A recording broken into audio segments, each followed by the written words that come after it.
السلام عليكم ورحمة الله وبركاته. أعزائي المشاهدين، أهلا ومرحبا بكم في قناتكم تامر أبو المعاطي وممنون من العودة.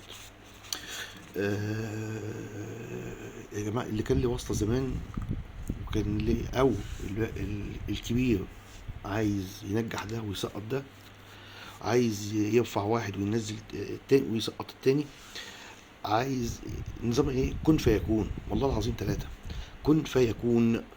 احنا كنا عايشين في زمن، مش احنا، اهلنا اللي خدوا على قفاهم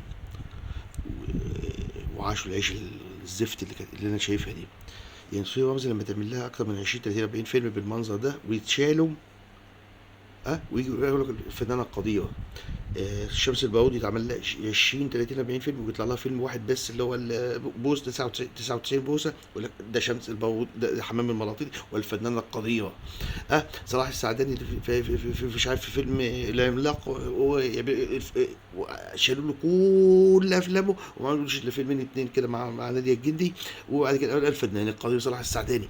يعني مش عايزين حد يكبر، مش عايزين ممثلين تانيين يكبروا. جه تاني مين؟ حتى يوسف زكي ده اللي ايده بتتاج ده كمان، هو كمان برضه ده دخل في القصه وبرضه كان عايز يبقى بطل، برضه حطوه. يعني يا جدعان، اهالينا كانوا في زمن كن فيكون. فعلا احنا الحقيقه ما بنتش الا في هذا العصر، عصر السيسي بجد والله. يعني احنا يعني كل اللي اتعلمناه غلط، كل اللي شفناه في حياتنا كله غلط. الفيلم ده بيحكي قصه ايه؟ اخ واخوه محامي والتاني ظابط، وهيحب بنت نشاله واتمسكت في قضيه ظلم، دعاره، وهيتنيه وراه لغايه لما يثبت براءتها ويتجوزها في الاخر. دي قصه الفيلم عشان نخلص من الموضوع بتاعنا يعني. الفيلم ده مثلا بيطلع نجم زي مجدي وهبه، عملوا له افلام كتير جدا برضه، وبرضه اتشات وحطت في العلب. مين ابن 60 في 70 80 90 100 ده اللي حاجه بالافلام دي؟ احنا مش عارفين. والله العظيم نفسي اعرف، او حد يقول لنا مين، او الجهاز ده ايه ده. وبعدين ايه؟ كان جهاز، بس الجهاز بعد ده سنه وده سنه وده سنه وده سنة، يعني متسلسل معاه. يعني مش ممكن. لكن في عصر السيسي فعلا بجد والله العظيم كل الحقائق بانت، من جمال عبد الناصر، من مش عارف من اليمين طلع ايه. لنا كلام ونقاش تاني في الموضوع ده، يعني ايه، هنسترسل فيه بقى ايه بعدين.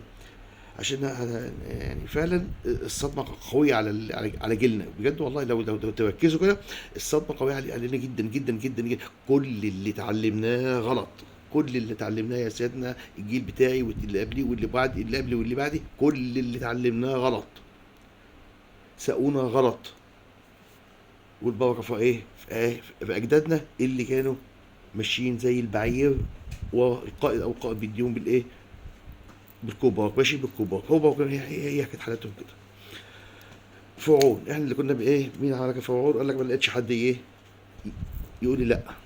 واحنا اللي كنا، واحنا اللي بنعمل، احنا فعلا اللي بنعمل فرعون. شكرا اعزائي المشاهدين، وارجو ان تستمتعوا بالفيلم. فيلم حلو، اتفرجوا عليه فعلا يعني. والسلام عليكم ورحمه الله وبركاته. كان معكم تامر أبو المعاطي.